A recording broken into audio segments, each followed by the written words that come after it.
Camera, rolling, action. Hello, boys and girls.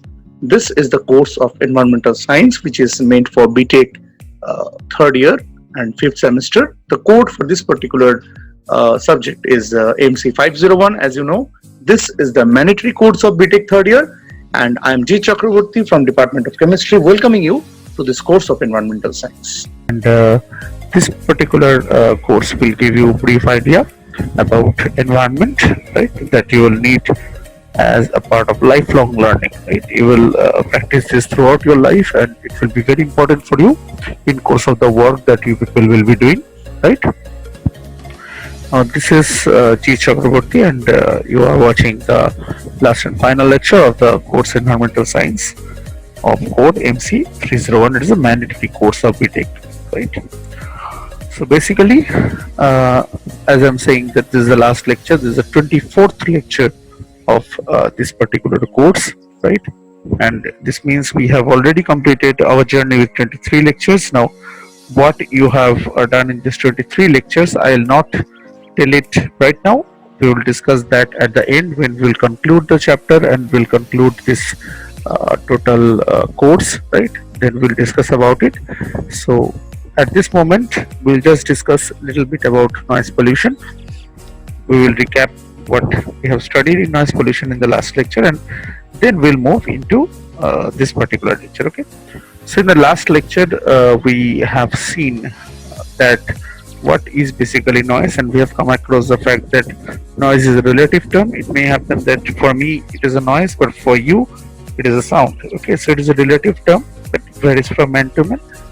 That's why we have introduced the dBA scale, and using dBA scale we can determine whether a particular sound is noise or not. We have also seen that if two persons are sitting at a distance of 1 meter, then 65 dB sound is good, 100 dB sound is extreme, 135 is very painful, and 150 will take life. Okay, so it is not that easy.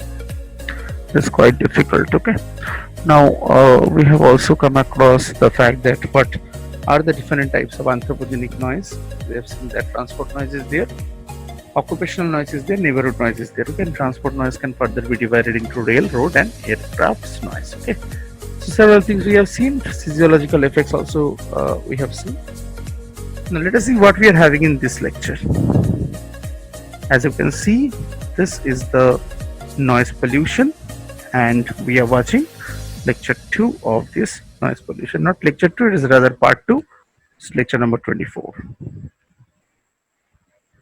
Now this particular lecture has several topics. As you people can see, large number of topics are present. It starts from the very own definition of noise frequency and noise pressure, right? Followed by noise intensity, noise level. So these 4 definitions will be there. Now we'll be having mathematical expression of decibel, which will be used to solve some related problems. Then we'll see what is noise threshold limit value, what is equivalent noise level, and what is L10 index, that is 80 hours index. Okay, that we will see.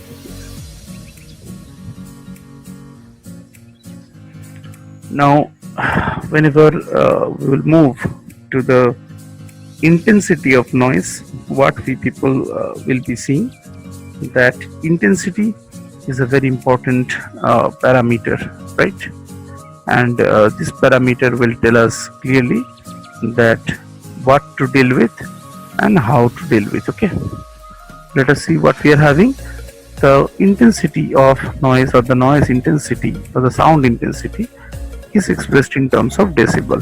Now with this we know very well that decibel is the unit of measurement of noise. Okay, now generally sound intensity from 0 to 100 decibel is considered to be pleasant.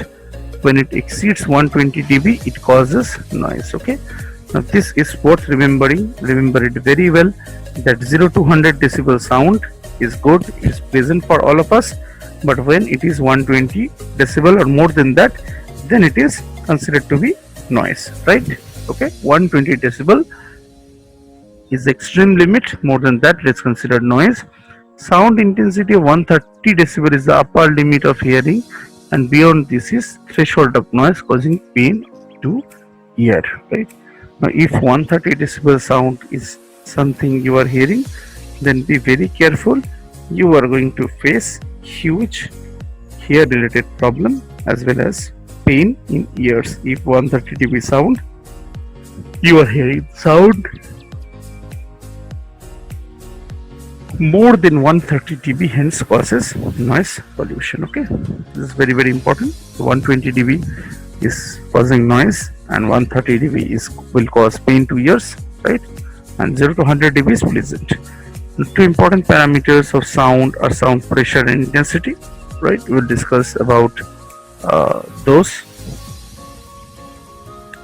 And common unit of noise pollution is decibel.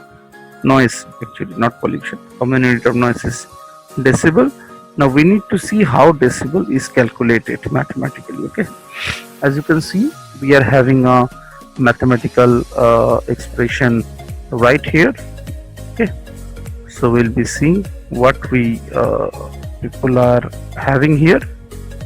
This is the mathematical expression that we are having. Okay, and let us find out what is present here, right?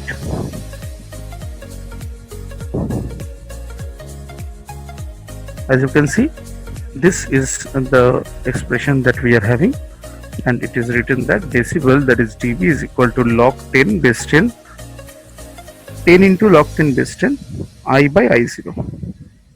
Always remember this formula.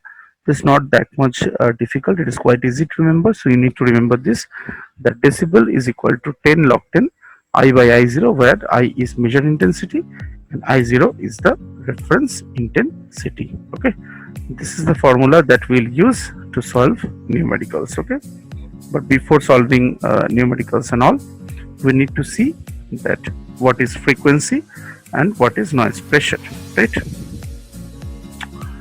Now, as we people will move further, we'll see that frequency is nothing but the number of wave that passes through a point in 1 second, or number of oscillations per second, and SI unit is frequency is hertz or cycles per second. Now, this is nothing but a term from physics which people have studied multiple times, right? This type of things, that frequency is nothing but the total number of waves that are passing in 1 second.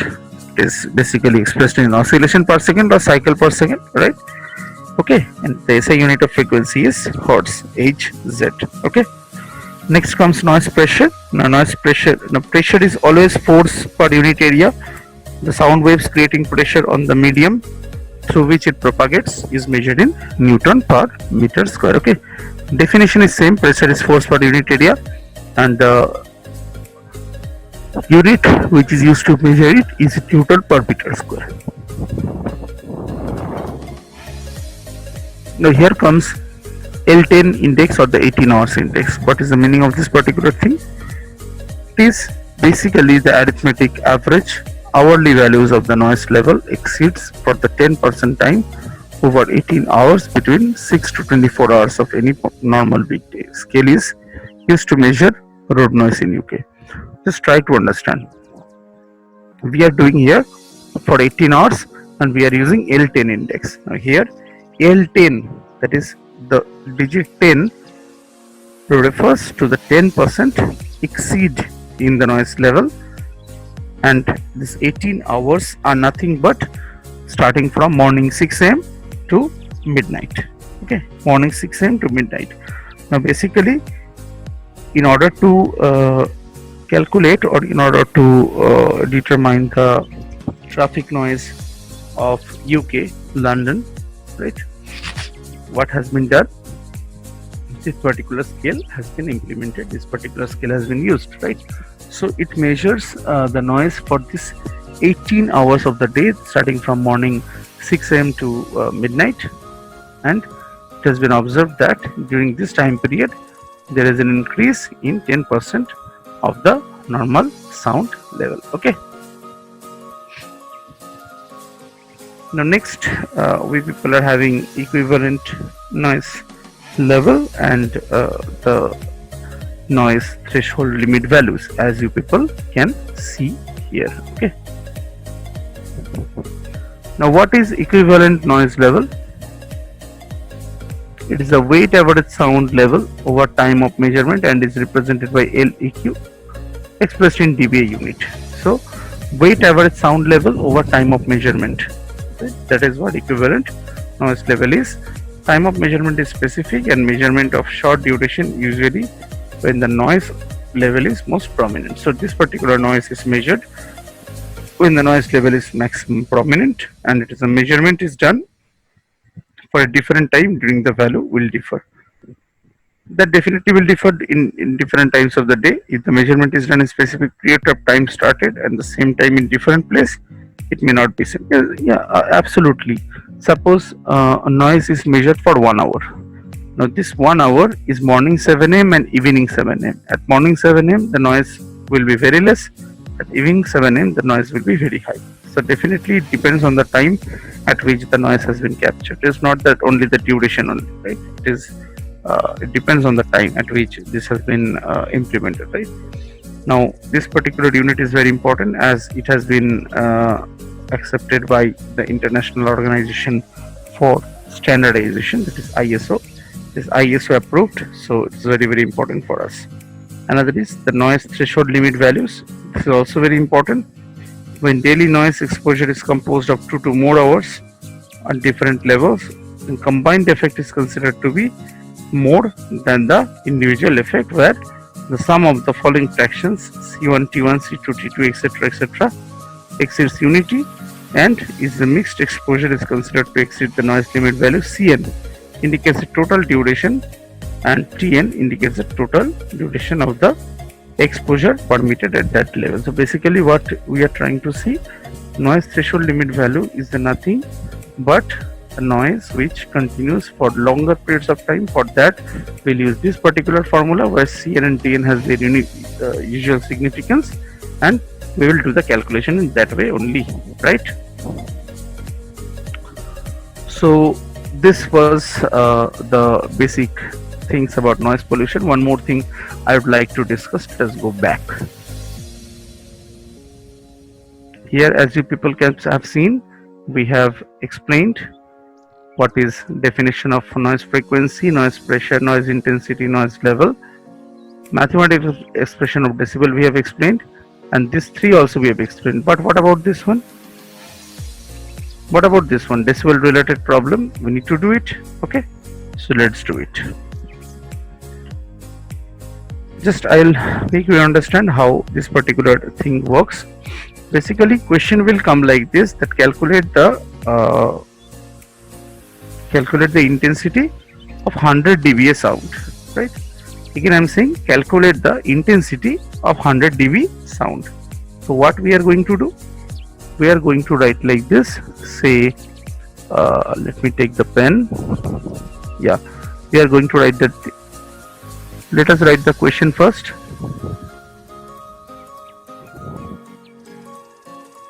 So the problem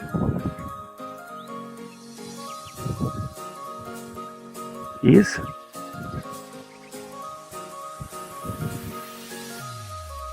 calculate the intensity of 100 dB sound.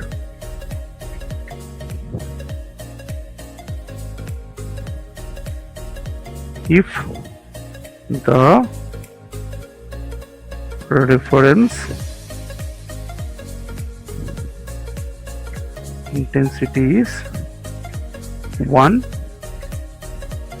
into 10 to the power minus 24, say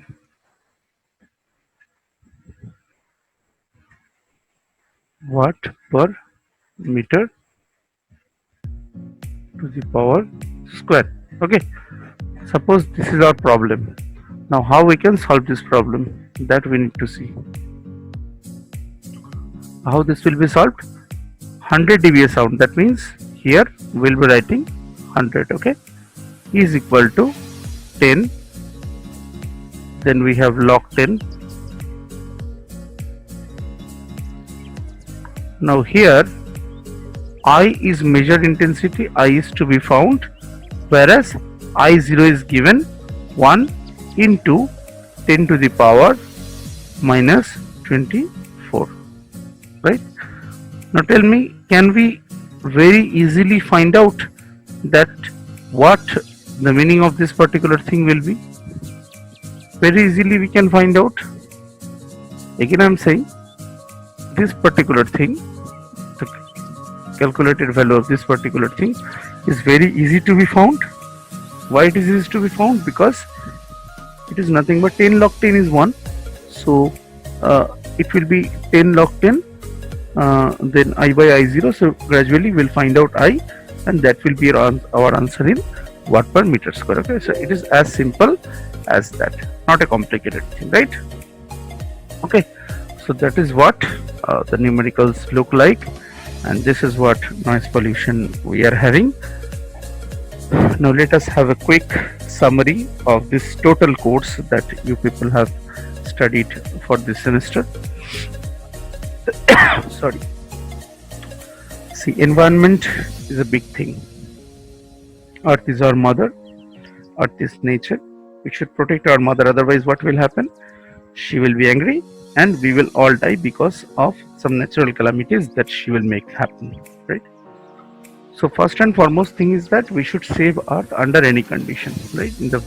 From the very beginning I am telling this thing to you people, that Earth is mother and we should save our mother under any condition. Whatever the conditions may be, we should save her. Now the question arises, without proper knowledge about environment, how we are going to save Earth? Because we are not knowing how Earth is being destroyed. We are not knowing what the problems of mankind are, what the problems of nature are. And see, if you are a doctor, without knowing the symptoms, you cannot give medicine. Similarly, without having proper knowledge of environment, you cannot say that yes, I'll save environment. So first, knowledge is important.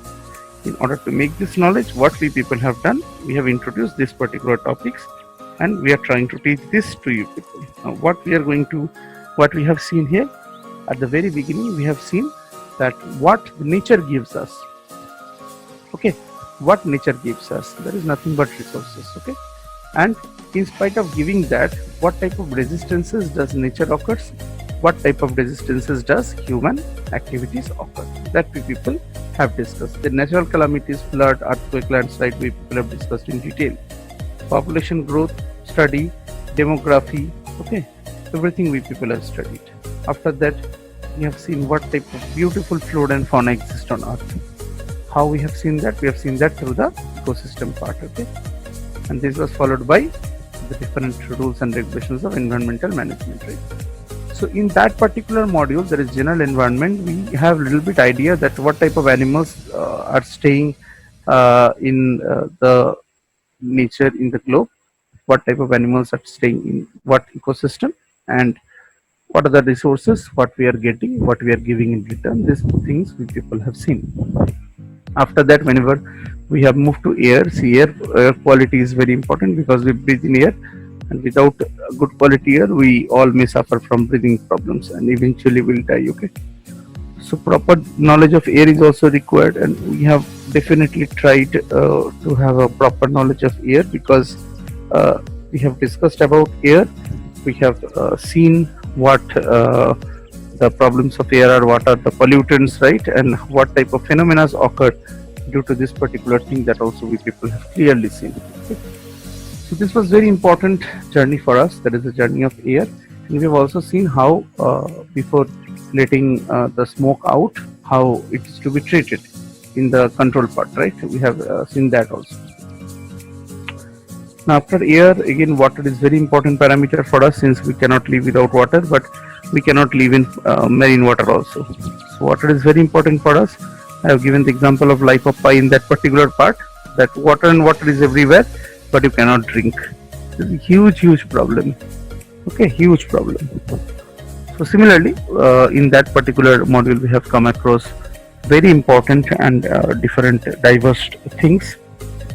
and those things included the different water quality parameters. Along with that, we have seen how water is to be tested, how water is to be treated, and how we should have proper knowledge about the water samples that we have. This was not the end, because this was followed by land pollution, which is another very important topic. Why? Because we live on land. We live on land, and it is very important for us to keep the land safe for our living only. Right? Now, how we can do that? There are several waste, right, that are generated, which are basically called municipal solid waste or solid waste. Basically, if it is municipality, it is municipal solid waste. Otherwise, it is called solid waste. Right? Now, how this waste can be treated and how this waste are disposed, how this waste are managed, that we people have seen, right? Disposal techniques we have done in brief, detailed way with advantages and disadvantages of each and every process, which is again very, very important for us. Right? After that, we have seen specialized, in a specialized way, we have seen what biomedical waste are, what chemical waste are, what radioactive waste are, and what hazardous waste are. So after this journey, I think we people can clearly take a sample and can predict that whether it is hazardous or not. Yes or no? We can do that, right? Because we have to check whether it is ignitability, corrosivity, toxicity, and reactivity are present there or not. If not, it is non-hazardous. If yes, then definitely it is hazardous. So we can do that, right? We have learned that we can do that. Okay. Similarly, we can see whether a waste is a chemical waste or not, or whether a waste is biomedical waste or not. We have also seen that how biomedical waste are to be treated. Suppose nowadays the coronavirus is a real problem. So if one PPE suit has been used by a patient or by a doctor who has just come across a corona patient, then that PPE suit, what needs to be done? It needs to be incinerated, it needs to be burned so that the virus ultimately dies. Right? This is very, very important. Okay. Now, after these 4 modules, we have come across the noise, that is the last part of population. And last but not least, we people have seen in noise that what different aspects of noise are, what is noise intensity, what is noise pressure, what is noise level, what is threshold noise, what are the types of noise, right? And what will happen if you have a high dBA noise, and we have seen numericals also. So basically, we have tried our level best to cover up this whole thing that we people are having, and we are trying to give a brief idea about environment, because ultimately we live in the environment, we live for the environment, right? Without environment, we cannot survive. Without environment, nothing is there. Okay. So we have to take an oath that it may happen that we are 60 years of age, it may happen that we are 6 years of age. Irrespective of age, irrespective of condition, our oath should be like this, that we should save nature under any condition. Okay. And see, don't think that it is not important for you, because it may happen that you are making a machine, a gadget, which actually releases large amount of smoke. Now you need to take care of this particular smoke so that it does not cause air pollution.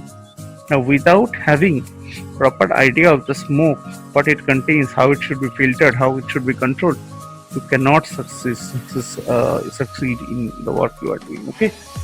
So it is a basic need of an engineer, a medical practitioner, or any human being to know properly about environment, to have brief knowledge about environment. Okay. So we have tried our level best. Now it's up to you to study all the things, and in case of any problem, just drop a mail to my mailbox at head_scheme.jsc@gmail.com. I'm writing it out that this is my mail ID. Whenever you are facing any problem, just mail me out and we will sort it out. Okay. I'm writing my mail ID here. Yeah, this is my mail ID. So whenever, in case of any problem you are having in this subject or in any other subject at all, whatever is convenient for me, I'll help you. Right? Just drop a mail or just call me, and we'll discuss, we'll sort out with whatever problems we people are having. Okay. Right? So nice meeting you people, and thank you so much for having a lot of patience for such a long time to listen to these 24 lectures. And it's a privilege to have these lectures with you people, right? So thank you so much. Be a good human being, save nature, save yourself. Be a great human being, be a great engineer, right? Okay, so with this, let us conclude the full and final lecture of environmental science, that is noise and its pollution, right? So this is G. Chakraborty from the Department of Chemistry, over and out.